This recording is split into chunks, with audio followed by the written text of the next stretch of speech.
Hi guys, welcome back to my show. My name is Nuru Rianga, and today we are talking about how to keep the flame alive. Intimacy Part 2. So in a previous episode, we discussed the types of intimacy, and you can access that video using the link on the top right-hand corner of your screen right now. Today we want to talk about how to keep the flame alive.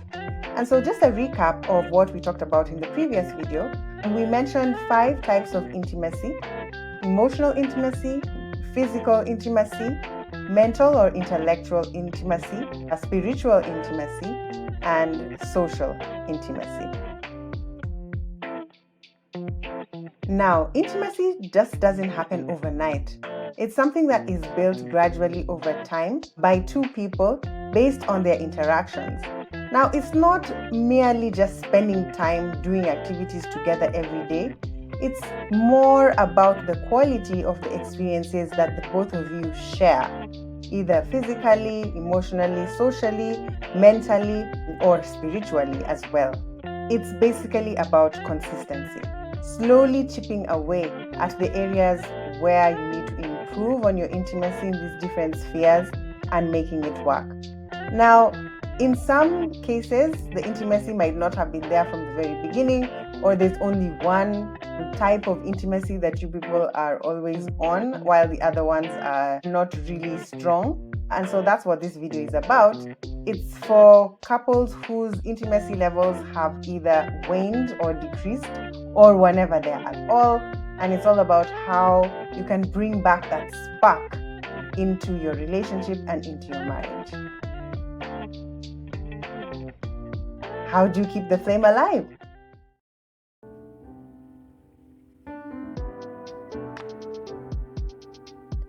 One, seek out new experiences. We talked about this previously. Intimacy is not merely just about the physical aspect, the sex, the hand-holding, the caressing, the touching. That's only one aspect about it. It's really more about the closeness that you experience with your partner. How close are you two? How comfortable are you two with each other in all aspects of your lives? One of the best ways to improve intimacy between you and your partner is to revel in new activities, in new adventures. For example, you could get into a new project together, such as flipping a house, renovating a house, or even building a new house, or house hunting even. That's a project that you guys can get into. Whatever thing that will make you guys have to work together towards a common goal, that's what this thing is. New experiences are designed to challenge the both of you. They are designed to make you guys work together towards a specific goal. And along the way, you might have some arguments, you might have some disagreements as to what really you guys want to do in order to get to the end goal. But that just makes it all the better for you, because then if you go into it with an open mind, you're able to listen more and understand what your partner actually wants, and they're able to understand what you want and your point of view, and you're able to just settle it. Ultimately, it will solidify your bond and improve the intimacy in your marriage.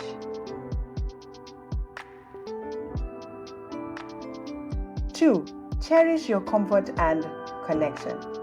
When you guys were dating, there was this whole excitement, there was a whole spark. Everything was so exciting because you were getting to know each other.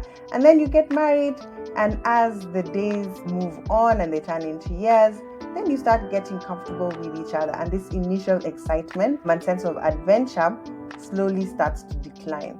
But in its place, you guys now feel more comfortable with each other, and you feel more free with each other, and you're able to understand each other at a more deeper level, which gives much more gain, I think, and fulfillment.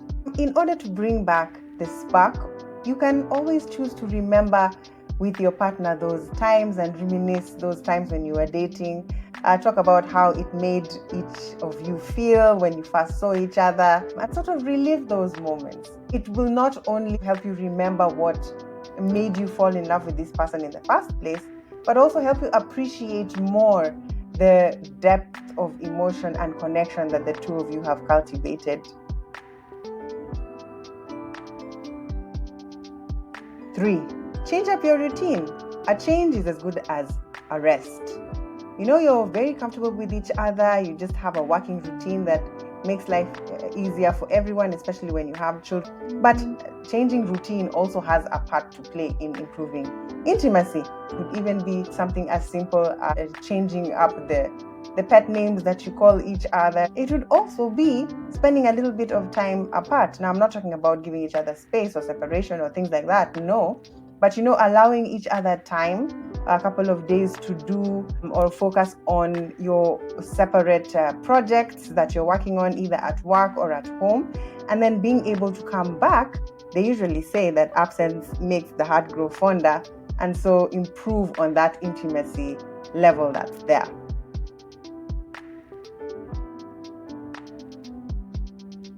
4, maintain good avenues of communication. So communication is key. We are always told, communicate. You cannot communicate too much. And it's not only about communicating to your partner how much you love them and how much you appreciate them, but also some of the fears, doubts, and problems that you might be experiencing, or challenges that you feel the two of you are facing. Communicate about the good and the bad.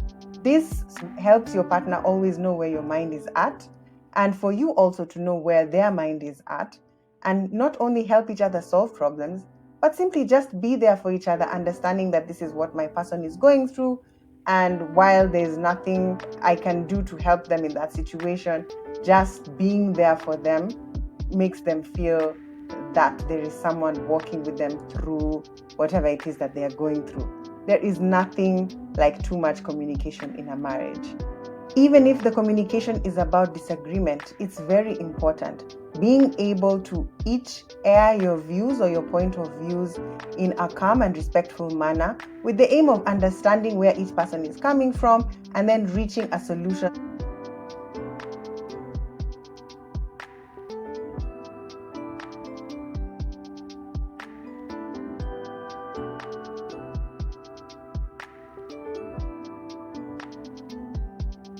Five, demonstrate your love and your support often to your partner. Show them how much you love them, how much you care for them, how much you're thinking of them throughout your day. It could be through the little things that you do, whether it's acts of service, like a husband helping the wife with the kids, or the wife serving the husband. It could also be verbal, where you're just telling your partner that you love them, or you're appreciating them for some of the things that they do. It's so easy in a marriage for the day-to-days to just roll into weeks and into months, and you find that a long period of time has passed without either of you appreciating each other or saying thank you for the little things or the big things that you do for each other and even for the family. You could tell them how much you love them, or what aspects about them that you love, that make you tingle. You can get really creative with how you can show your partner how much you love them and how much you appreciate what they do for you in your life. So those are the 5 tips that you can use to sort of rekindle and keep the flame alive in your marriage regarding the intimacy. Again, as we said earlier, it is not something that can happen overnight, but something that with consistency can actually grow and build into something that's a deeper connection between the two of you.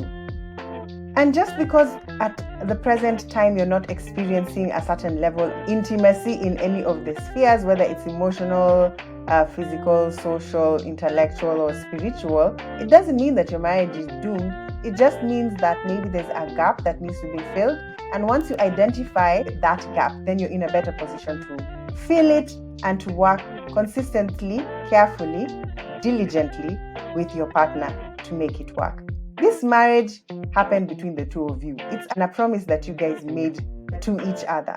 So the best you can do is just work at it to make sure that you've done everything in your power to uphold the promise and to build the love that you guys started it off with.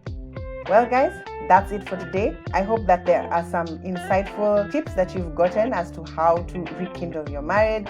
Thank you for watching this video. Until next time, bye.